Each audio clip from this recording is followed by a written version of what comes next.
Hello everyone. We have now finished up working through our graphing parabolas. Hopefully you've had a chance to work through all that material, and if not, you can always go back and submit it at any time.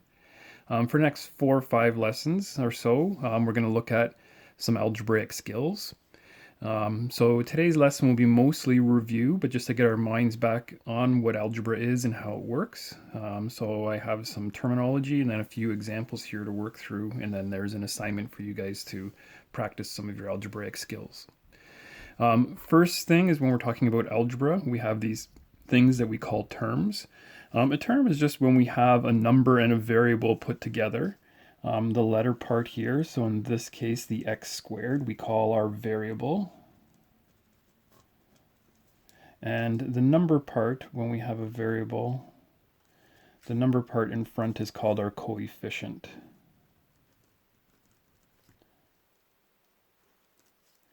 And I'm not going to ask you to memorize these words, but as I instruct or give you some examples here, sometimes I'll use some of these words so that you're aware of what I'm talking about. It makes it easier if we just review a bit of the terminology first.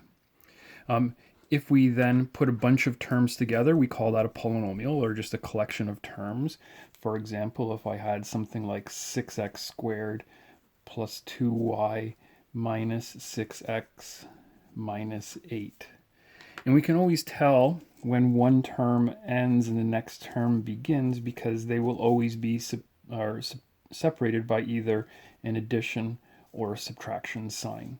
So in this case, we have then a collection of 4 terms. Specifically, if we have a polynomial that has only one term, we call that a monomial. For example, something like, say, 8x would be a monomial. A binomial then is a polynomial if it has 2 terms, so something like, say, 3x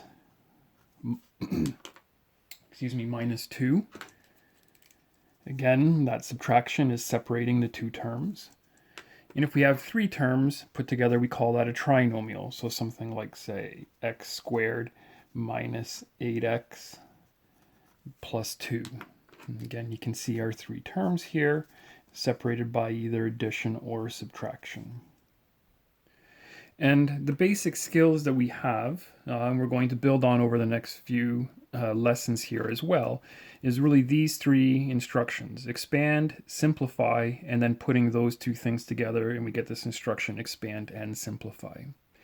Expand, some other words that we sometimes use called distributive property. Sometimes people give it this colorful name called rainbow rule.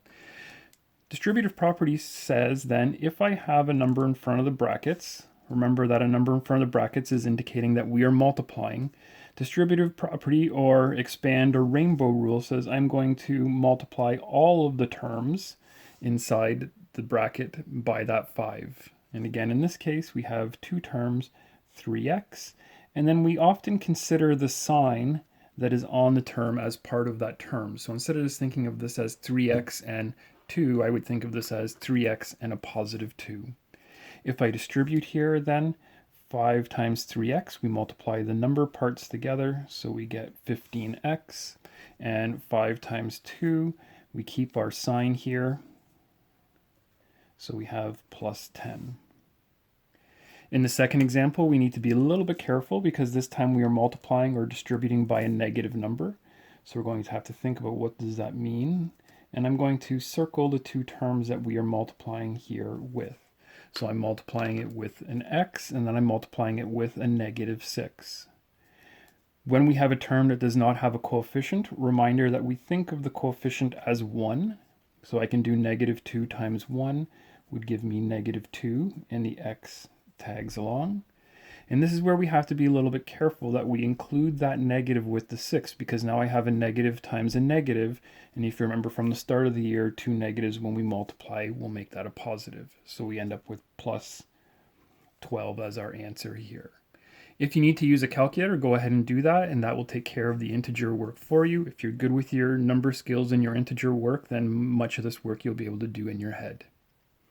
The last one, we have to be a little bit careful because this time, instead of having just a number in front of the brackets, we have a term that has both a coefficient and a variable, a number and a variable part. So as we multiply, we'll still do the same thing. we'll multiply that 3x by both of these terms. So my first term, 2x, and my second term, negative 5. As I do that, we will still multiply the number parts together, so that will give us 6.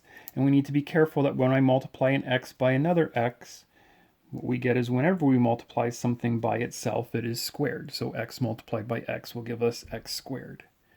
And then our second term, I'm going to multiply 3. Again, we include that sign, so 3 times negative 5 will give us negative 15. And we have an x, there's no more x's that we're multiplying by, so that single x gets carried along. So that's our first operation, is that we expand out brackets in this way. Next is the instruction when we see the word simplify, and often simplify means that we're going to collect our like terms together. So remember that like terms are ones that have the same variable. So 6x is a like term with the plus 2x. And again, whatever sign is in front of a term, I'm going to include that with that. So 6x, this is telling us to add 2x, will give us then 8x's. Notice that when we collect like terms, okay, we do not change this to an x squared. We are only collecting the x's together, and we do that by adding the coefficients together. If I have 6 of these and I'm going to add on 2 more of these, we have 8 of these. The thing that we're collecting is still all x's as we collect like terms, which is a little bit different than from when we expand. I also have another set of like terms here, and again, that sign gets included with this.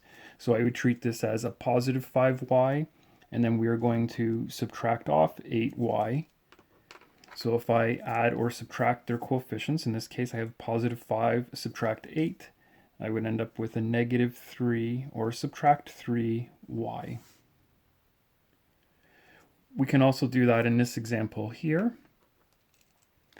We have to be careful though that we understand that an x squared is different than an x. So as I'm collecting like terms, x squared has another like term over here where I have plus 2 more x squared.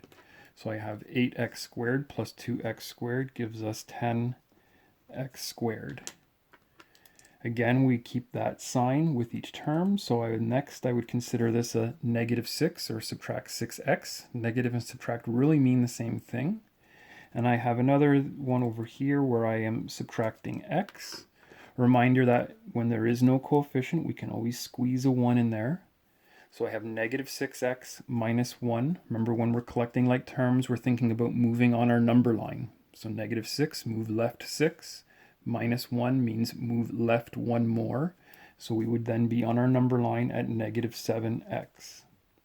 And again, if you need to use a calculator to do this, go ahead and do that.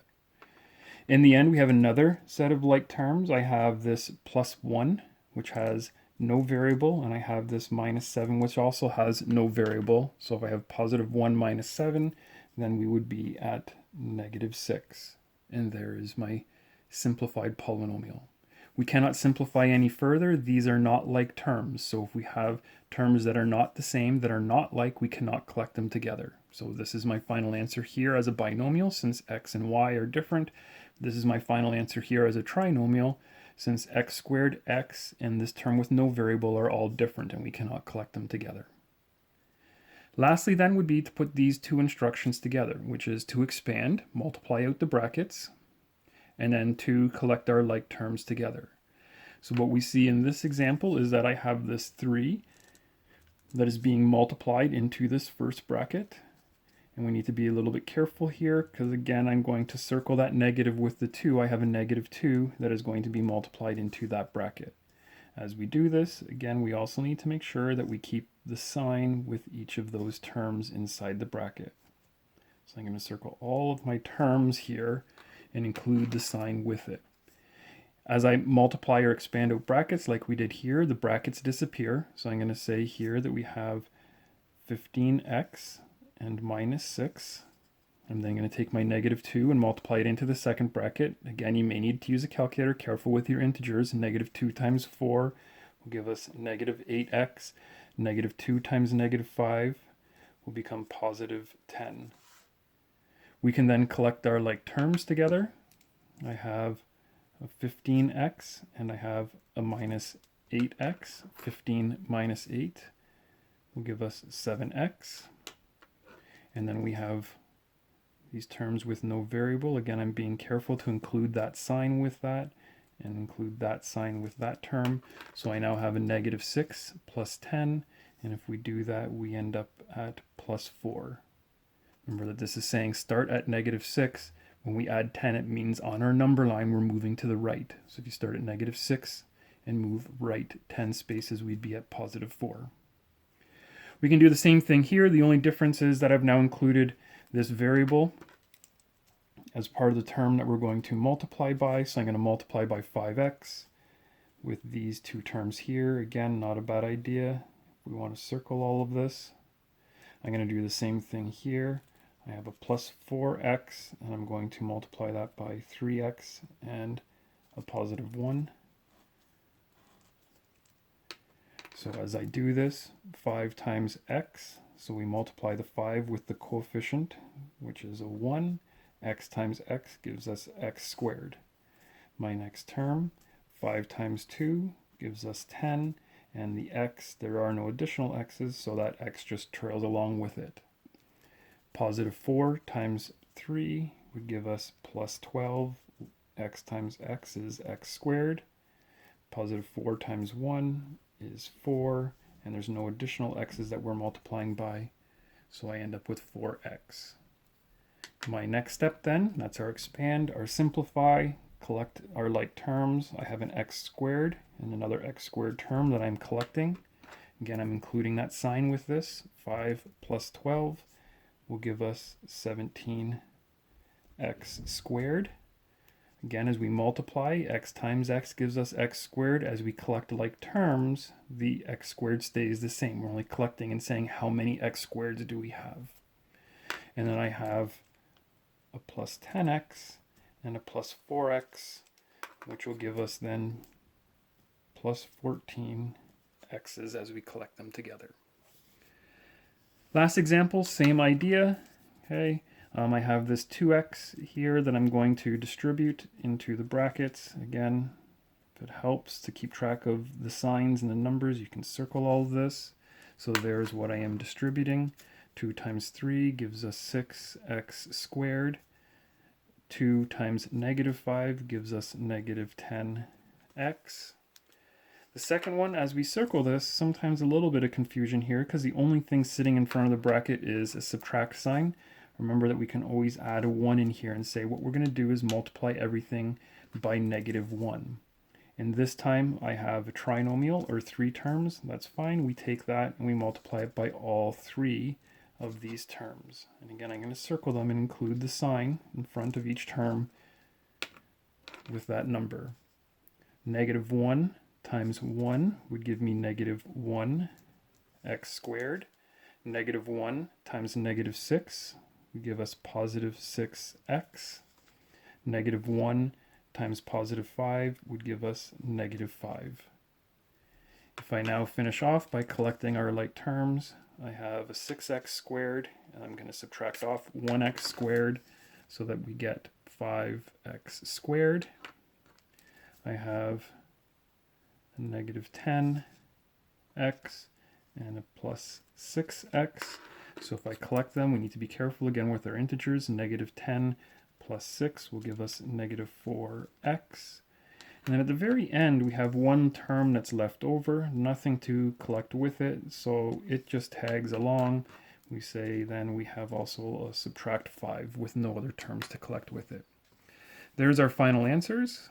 Okay, again, we can't simplify any more than this because these are not like terms, so we cannot combine them together. I hope that helps. If you have any questions as you work through the assignment, please let me know. Have a good day, guys.